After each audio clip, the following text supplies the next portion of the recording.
Another 5-minute mystery.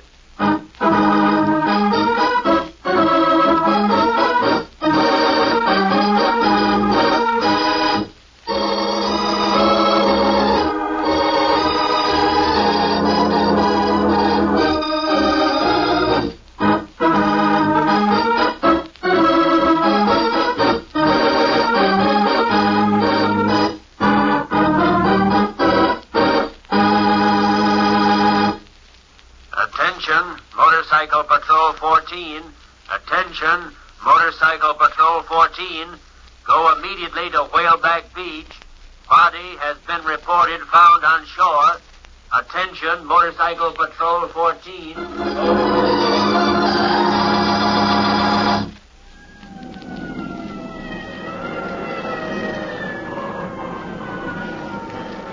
Hey, you! What are you doing down there? I'm the one who called the police. The body's down here. I'll be right down. Now wait there. Take your time. That hill's pretty steep.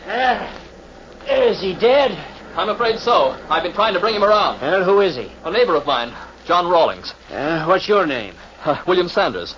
I live up the beach about a mile. Rawlings has the cottage next to mine. What's happened here? Well, I just come in with my boat when I saw Rawlings sprawled on the sand. From the looks of him, he must have been in the water for several hours, as he had several strings of weed clinging to his wet clothes. I've been working on him while waiting for you. Well, he's gone, all right. Poor Rawlings.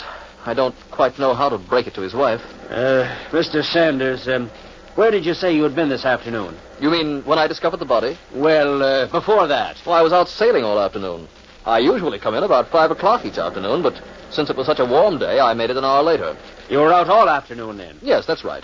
This evening, when I was sailing in, making for my anchor buoy, I noticed what seemed to be a body lying on the beach.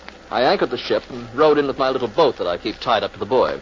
Where do you keep the rowboat when you're on shore? Oh, I also keep it out there. This line here, attached to the cliff, goes out to the buoy, and after I row in, I use the line to pull the rowboat back out to the water. That's to keep the tides from smashing it on the rocks. You say you rowed right into the beach? Yes. Rawlings was lying high up on the sand. He must have been washed in by the high tide and left there when it ran out. How far out do you keep your sailboat? Well, when it's high tide, it's about 100 yards offshore. And at low tide? I should say about 50. When I came into shore tonight, it was only necessary for me to row in that distance, as it had been low tide for about 4 hours. Well, that'll be sufficient, Mr. Sanders. I've enough for my report. It's been a horrible accident. No, Mr. Sanders, you mean murder. What? I repeat, murder. And I'm holding you as the killer. What flaw did the policeman discover in William Sanders' story that brands him as the murderer? In just a moment, we'll know, but first...